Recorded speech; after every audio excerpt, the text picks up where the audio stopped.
Welcome back to the Crypto Trends Podcast, where we cover all things cryptocurrency, blockchain, Web 3.0, and AI. I'm Robert Croak, and I'm joined by my co-host, Armando Pantoja. Both of us and our amazing team are excited to bring you the best information, guidance, and strategies each and every Wednesday. So follow along and always remember to take notes and take action. So let's get into talking point number one. Is XRP the next Bitcoin? I know your phone is melting off. My DMs and emails are melting off. Everyone is so excited about XRP. And it's funny because we get to have the last laugh because for the last 2 years, we've been telling everyone that XRP is suppressed because of the government, the lawsuit, and the potential settlement and where that could end up. And here we are towards the end of all of that, and XRP is ripping and crushing the markets. So all those people out there that said XRP was a dead token and we should stop talking about it, guess what? Bye-bye, because you guys were wrong and we were right again. Just remember, though, for those of you that have been in XRP for a long time, many of you have held XRP since it was 20, 30, 40 cents. Just always remember that this is a wonderful bull run in XRP right now, but always know your risk tolerance and remember to take profits along the way. All right, Armando, let's really get into XRP. It's reclaimed its spot as the third largest cryptocurrency, and the buzz around it is unreal. So let's talk about how the Gary Gensler resignation, the Trump tax proposal, and this massive run-up has everyone once again pumped on XRP. Let's dig into it because I know everyone watching is super excited and trying to figure out and asking us a million times a day, where is XRP's price going and what is next for XRP? So let's dig into the numbers a little bit. Yeah, so my DMs are full. I'm sure yours is doing it. Number one question, should I get in now or where is it going? Is it too late? That kind of like, it's validating for both of us, I'm sure, but it's also disheartening because a lot of people could have changed their lives. And I always tell people this is that from where the lows of XRP, we were talking about a year or 2 years ago, it was at 10, 20, 30 cents. And now it's almost at $3. That's a 10-time return. So Yep. if XRP got to almost $30 from here, it would be the same return as if somebody would have got in at 20, 30 cents to now. Okay. And that's crazy. Half of the gains are gone, but it's still a good chance to get in, and we're going to explain that later. Second thing I want to talk about is that it's been vindicating for both of us, I'm sure. Yeah. And a lot of people, I took a bunch of garbage for pressing XRP for years. I'm sure you did too. Me too. Yep. And I just wanted to say, this may be wrong, I don't know, but I said this last night too. If anybody that could not see the potential in XRP, now they may have chosen to invest in something else or say, yeah, XRP looks good, but I'm going to do something else. But somebody that would come out against it so hard and could not see the potential is not a good investor at all. It's a common concept in investing, blood in the streets. Yep. And that's it's in real estate, stocks, crypto. It's consistent across all types of investments. If a person could not have saw that after they were explained it, that person should not be talking about investment at all. Especially not teaching people because, like you said, I could respect anyone in the market if they said, hey guys, XRP is likely going to be stifled for many more months. It's going to be suppressed because of the government and because of the SEC case. So for an opportunity cost, you might want to look at diversifying out of XRP for now until all of that is over. But so many people didn't do that. They just said XRP is dead. One of the best platform, one of the best tokens, one of the best projects out there with a great team, and they can't look at it for what it is, and that is an artificially suppressed token because of a court case and the government. And so now that we're breaking free from all of that and we're seeing XRP play catch up, people are really struggling to understand. I feel absolute vindication that we've been telling people all along to dollar cost average and understand that XRP is going to lag behind, but it will have its day in sun, and now it is doing that. So I couldn't be more happy for everyone that held their XRP or who has been dollar cost averaging into their bags over the recent months. Yeah, so it's been really the best investment of the top tier cryptocurrencies in the last, 5 years? No crypto is, even Bitcoin, if you would have gotten it at 10,000 to today, you would have done better from the bottom to the top with XRP. much better. So it's a great day, a great vindication. But I want to talk a little bit about where XRP is going. I love it. Because that's what the question that we're getting the most is that, am I too late? Can I get some more now? Should I double down? These questions are very common now. So I want to talk about where XRP is today. XRP right now is at, last time I checked, is at 280. So people say, where could it go? So remember, the entire crypto industry will move forward from today. Yep. Bitcoin could go up to 250, so that puts Bitcoin's market cap at about 5 or 6 trillion. XRP could go up. And XRP, when it does go up, let's say if XRP got to where Bitcoin is right now, not where it's going, but where it is today. Right now, Bitcoin's market cap is right under 2 trillion. So if we take all the circulating supply of XRP, and we take the trillion and we divide it by the circulating supply to 2 trillion, we get a price actually of 33.86 per XRP. And that doesn't seem like, from where we are today, that's only a 12 times return. From where we are today, that's only replacing where Bitcoin's market cap is today, not where it's going. It's completely doable. Now, I'm not going to say that's going to happen, but it's completely doable over the next few years. Yeah, I love that take, Armando. And we have to also realize that with the launch of the RLUSD stablecoin on the 4th of December, that is also an important factor in this kind of hype cycle and growth cycle of XRP, because they will go hand in hand. And as the growth of the stablecoin grows, it will also bring out more gains for XRP as well. I believe that it will tow it along, as you could say. And so talk about that a little bit, because I think with all this regulatory clarity, it really could be bullish once we get to the end of this legal battle. Yeah, the stablecoin industry, people don't realize this, but stablecoin industry in cryptocurrency is 190 billion.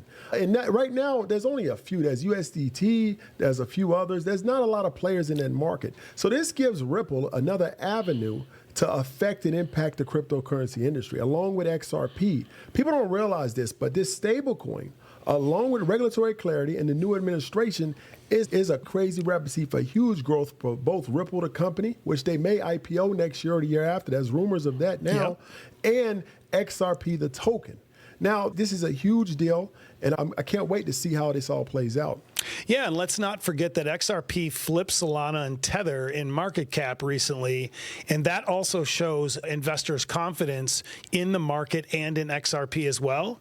And so that leads us right into talking point number 2, Stellar Lumen, XLM. We've been talking about it for a long time. I've been talking about people that own XRP to own XLM for years now, and it is seeing its day in the sun also. And like XRP, XLM is designed for fast, low-cost global payments and making it another great option in this cross-border transaction sector. And so let's talk about that a little bit, because I think it's important for everyone to understand this market. And XLM, if you really look at the numbers, has outperformed in the last month, even XRP, with a return of 497%. So walk our listeners through it a little bit, why XRP and XLM ride hand in hand, and the importance of XLM. XRP and XLM are very closely related because the technology that underlies both of these tokens is almost exactly the same. Yep. One of the founders of XRP, this was rumors back in the early days of crypto, so I don't want to say, I'm just going to say it's a rumor, but back then people said that one of the founders ran off with the code of XRP.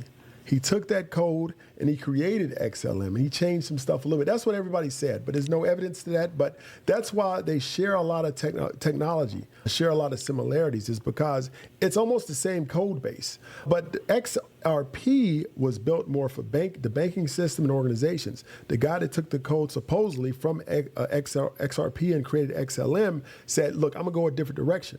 I'm going to use it for developing nations and people who don't have access to financial products, almost as a replacement for Western Union and money transferring all over the world. So one is for banks, big organizations. One is for the small person, small man. So XLM does have a place in this market.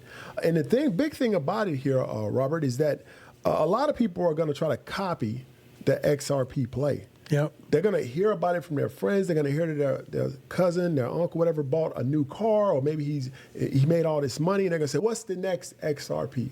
Now, the most logical choice as the quote-unquote next XRP is XLM. Right. So I think that's going to push some retail investors into it over the next few weeks. It's not going to go up as much as XRP, I don't think, in such a short term, but it could be some profits based on that copycat trade. I like it. Yeah, and Stellar's ecosystem is really built for efficient payment solutions, and I think it's primed to grow as crypto adoption increases. And if XRP's trajectory holds, I think XLM will continue to be this solid alternative investment. And as we spoke, Stellar XLM is actually up almost 500% in the last month. So that is I didn't know that. Yeah, it's a really good play, and I'm so glad that I was able to get that out to our audience, and you've been able to get it out to the audience as well. So let's talk about Ethereum.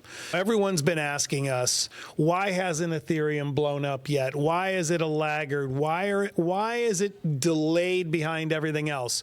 So let's talk about the overall numbers, what's happening, and walk them through what's next for Ethereum and why is it lagging behind. So I want to touch on something real fast, because a lot of the younger people in crypto, one of the things, I don't know if they've been saying this about you, but they've been saying it about me. They'll say, oh, all you talk about is XRP and Ethereum. Those are old coins. I got called a boomer yesterday, and the guy's, oh, boomer, you don't know any of the new stuff. And it's really hard for our listeners, and please take note, is that we're not talking about older projects just because we're older. We're talking about older projects because that's investing. So many of what we talk about is for investors, not gamblers. So if you're out there and you're a gambler and you want to risk all your money in Dog with Hat or Bohm or Bonk or something like that, go for it. But that's not truly investing. Yes, I definitely get it. I have the gray hair in the relationship, so I get that all the time, and it cracks me up because I don't think anyone beats us as far as gains in the crypto market in this country. I think it'd be tough for anyone to outdo us, so it's always funny for me when I get the jokes about me being older and making these older plays. Exactly, and it's a misunderstanding of two things, investing and technology. Is that I was actually telling somebody earlier today, technology takes time. And people think because the new iPhone came out, and new iPhones come out every 6 months, that technology is advancing rapidly, but it's not the case. Right. The banking system uses code that's over 30 years old. Yep. That's the mainframe code. It's COBOL and a lot of old languages. A lot of if you go behind an airport counter and you look at their screen, that code is 30 years old. They're not going to upgrade their systems to look good every 5 years.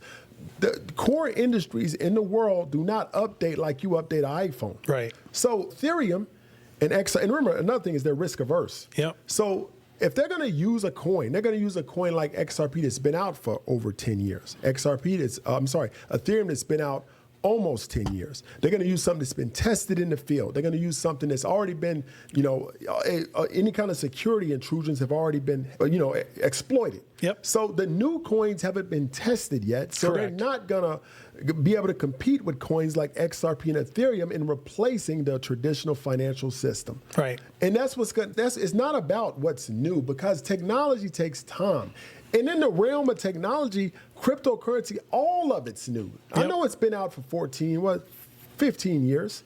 It's still new. That's new technology-wise. And I know people think, I got the new iPhone and no, it doesn't work like that. It's a lot slower under the surface. Let's move on to Ethereum a little bit. It's setting up for a massive explosion, I think. And we talked about this last week, is that normally from the Bitcoin sustained highs, and what we mean by the sustained highs is that Bitcoin stays above its all-time high for a 2-week period. Yep. It didn't do that last time. It went up and went below it. Now, this is the first time we've been in a sustained high period. Yep. So it's normally about 60 days after that we see Ethereum start to do what it's going to do. And that puts us at the end of December. We've seen some gains in Ethereum moving up towards that, but right around December, maybe early January, we'll see Ethereum reclaim all-time highs. And a lot of analysts are even projecting it to go to around 6,000 to 12,000. I think we can get to 8 to 10 pretty easily. And that's what I'm expecting next year. And I really have I think Ethereum is a huge opportunity going forward. It's one of the few left in the top 10 that hasn't really moved, right, has the lowest risk and has the highest opportunity. This really illustrates what you and I have been talking about since I've known you for a couple of years now. And that is, so many people are conditioned to think that a good return has to be 100%, 200%, 300%. We hear all of these fake gurus talking about these 300x returns and 1000x returns and all of that. And I think it's just ridiculous, because that's what makes people make these comments that it's not worth investing in Ethereum or Bitcoin. And they're like, Bitcoin's almost $100,000. So even if it gets to $1 million a coin, that's only a 10x and it's not worth it. And these are people that just don't understand investing. The general rule of thumb over the past 70 years in investing is if you double your money every 6 or 7 years, you're doing great. And now you've got this hyper acceleration in doubling your money, and people are so conditioned with that in crypto that they don't even look at these tried and true investments like Bitcoin and Ethereum as good investments anymore, because they feel that they're too laggard to the newer coins that are all in a hype cycle. And like you said, technology takes time. You think of the Ubers of the world that were out for years before they turned a profit, because it takes time to build out that total addressable market to be able to understand and get to profitability. And the same is happening with a lot of these hype coins that are in the crypto space. So that's why we always try to tell everyone to have diversity, have the good old blue chips, have the altcoins, have a little bit in meme coins, make sure you're keeping an eye on AI and decentralized science and all of these newer sectors, because you want to have a well-balanced portfolio. Otherwise, you are too risk on and you risk going to zero or losing money in a bull cycle. And that's just something we don't want to see on our watch. So let's go into our next talking point. Where is Bitcoin's momentum and where is it going? Because right now, like XRP, Bitcoin is on everyone's mind. It's been hovering around $100,000. And I want to talk to the audience a little bit about what is fueling this momentum. And do you agree with me, like with XRP, that when we get to the $100,000 milestone in Bitcoin, and I said $2 in XRP, that it's likely we will see a pullback, because these are big milestones where I believe people are going to take profits because they've been in the game for a long time. It makes sense to take profits. And these are big milestones. So let's talk about that in historical patterns a little bit of where we're heading now that Thanksgiving is behind us, going into the holiday season, and we normally see a Santa Claus rally. Let's talk through that. Yes, Bitcoin, I think it's already touched 100,000 on 2 different occasions, on 2 different days, right under 100. It didn't cross over. It didn't touch it really right under 100. I think the third time it's going to push through. It was inching its way towards 100, but then the government came out and said they were selling a bunch of Bitcoin, so they pushed it back down. But I think the third time we're going to push through. And I think the Santa Claus rally, I think that into January effect, that's another thing. Those 2 things are going to push Bitcoin over 100,000. But when that happens, we're going from 5 to 6 digits. So that's going to be a huge psychological barrier to get smaller investors to get in. Now, people are going to respond and say, Bitcoin's divisible. Well, it doesn't matter, because people don't see things like that. That's the reason why we do stock splits, is that people see 100,000. That number is so big to the average person that it's going to keep a lot of people out. Yep. Now, the key to changing that is by denominating Bitcoin in smaller amounts. Satoshis. Yep. Denominating Satoshis or micro Bitcoins as well. Yep. And that could be done on the exchange side or in the code, either way. It's definitely coming. But it's definitely coming, right? So, and that's what's going to take Bitcoin from today's prices to that $1 million mark. And I said this before. I said, you will never see on a chart somewhere or on CoinMarketCap Bitcoin at 10 million. That will never happen. It will be denominated at a lower amount, and the total price of what Bitcoin is today will be 10 million. But we won't talk about Bitcoin in terms of a whole Bitcoin pretty soon. Right. We're going to change it to a lower denomination. I think that's going to open it up to a lot more investors, and that's what's going to be that next rush into cryptocurrency, and Bitcoin specifically, but cryptocurrency. And I want to break that down a little bit more for our audience, because I think it's important. So many people in our DMs ask us, it's too late. Bitcoin's already $80,000, $90,000, $100,000.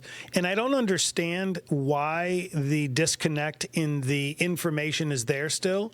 But there is a lot of people out there that don't believe and don't understand you don't have to buy a whole Bitcoin. you can buy whatever you want as a partial Bitcoin.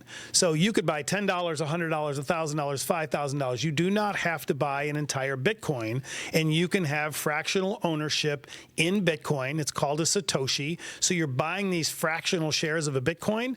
So always look at it for what you believe the asset is going to do in the future, and then adjust accordingly by what you can invest in it. I hate to see people miss these bull runs and they don't buy the Ethereums or the Nvidias even in stocks. When Nvidia was hovering around $1,000, people were like, oh, it's $1,000 a share, I can't own Nvidia, not realizing they can still just buy $10 of a share. So I think it's very important for everyone to understand as we move forward and these prices go up and up, if you believe in the future of the asset, you can always buy fractional shares and really base it around your budget for investing so people don't miss out. So talking point 5 right now is we saw some unusual activity from the U.S. government this week where they transferred right around $2 billion worth of Bitcoin to Coinbase. So what's going on there? Let's break it down with our listeners, because I don't want people to have knee-jerk panic reactions, because this is all just part of them getting some of this Bitcoin in play on the platforms like Coinbase, so either they can sell it or they can do other things with this money. So let's talk about it. I think it could be a ploy by Biden on his way out to try and do some fuckery with the U.S. people. So let's talk about it a little bit, because I don't want people to panic about this, because it's a very small amount of Bitcoin that's being put back on the platforms that I don't think should raise concern. Yeah, I don't think people should be concerned. I agree with you. I think a little bit of this is just trying to shake the market. Yep. Because just the move itself, even if they don't sell it, the move itself shook the market 2 or 3% because it's mental. You think if the U.S. government, the almighty government, is doing this, they must know something. Right. And it's the transfer shakes the market. Yeah. So I think that was done a little bit to kill some of those gains that were made. Remember, they didn't like, it's their prerogative, but I don't think Democrats liked crypto as much as the Republicans did. Yep. So moves like this will shake market sentiment. Traders are speculating it could be a sell-off. Could be, could not be, I don't know. But I think the damage is already done. It actually is the sell pressure that was caused because of that announcement actually was bought up. Yeah. So it was shocking that we bounced back. So it's not that much Bitcoin. So the market will absorb it, even if they sell it. So I think that was just an attempt to shake the market. Yeah, and in my opinion right now, everyone's been asking, where is Bitcoin going in the near future? And for me, I still stand by my interview take that you posted a couple weeks back from our trip in New York last year, that I think, and I said this over a year ago, that I think we're going to be between $85 and I think I said $120,000. We're right in that range. And I think when we get through the $100,000 milestone, we will likely see something in the range of 120,000. And then I do believe we will see a correction back down into the high 70s, maybe low 80s, just because there's going to be more profit taking. And that's why everyone needs to always remember is, when in doubt, zoom out, and please don't have these freak out moments and these knee-jerk reactions, because it's so important for you to have a long-term investing thesis. So let's close out the episode just real quick and touch a little bit further on the massive run we're having right now on the ISO 2022 coins and why. I believe it's mostly because Trump's proposal to have zero capital gains taxes on these U.S.-based coins is what is affecting these ISO 22 coins the most. Coins like XRP, XLM, HBAR, ADA, and there's ALGO. I think that is the main thing, is the zero capital gains, is letting people know where we're going in the U.S. and the support we're showing with U.S. technology. But I want to hear your thoughts on it as well, because obviously XLM, HBAR, ADA, all of them are running right now, and it's really awesome to see people are making money for doing the work that they've done by dollar cost averaging over time into these coins. So I just want to hear an outtake from you of your thoughts on this. Yeah, I think so. To be honest, I think that the market is underestimating the possibility that Trump will do this. I would say it's an 80-90% chance he's going to do this. Yeah. And I'll tell you why, because it's two major countries. One of them was Russia. They actually changed the tax laws for minors and investors. And Hong Kong actually did the same thing. And those are two major countries. Hong Kong's not a country, but it's under a major country. I think the U.S. is going to be forced to do it. And I think the Trump administration is very pro-crypto. They have crypto people in place. I think they're going to do it. Maybe it may not be a zero capital gains, but it's going to be significantly reduced. And there's going to be so many tax benefits for building cryptos and investing in cryptos in the United States that it's going to make sense. And also with the 1031 exchange, I think they're going to propose that as well. Yeah. So with those two things are going to ignite the entire crypto industry to a place that we didn't even expect a year or so ago. So, I think it's a good thing. And I think that if I would have to say it, I would say I'm almost certain that Trump is going to do something tax-wise with cryptocurrency that's going to be significant. Yeah, we should probably cover it in next week's episode, but I love where he's going with a lot of his, whether they happen or not, but a lot of his proposals of what he's looking to do. And for everyone out there that's trying to understand, read up about the SWIFT payment system and the migration away from it to the ISO 2022 payment system, because as further disruption happens in this migration over to ISO 2022, I think these coins are poised for continued growth in this sector, and they're really going to change the game in cross-border payments and fractional ownership and how we do that globally, because remember, crypto is a global economy, and it really scales globally better than so many other things. So I want to thank each and every one of you for listening and following along. You can find us on Instagram at Crypto Trends Podcast and on Spotify, Apple, and YouTube, and we're so excited for 2024 and beyond, and sharing all of our crypto insights with you. And remember, if you love the podcast, please share it with a friend, give us that 5-star review, and we'll see you next week.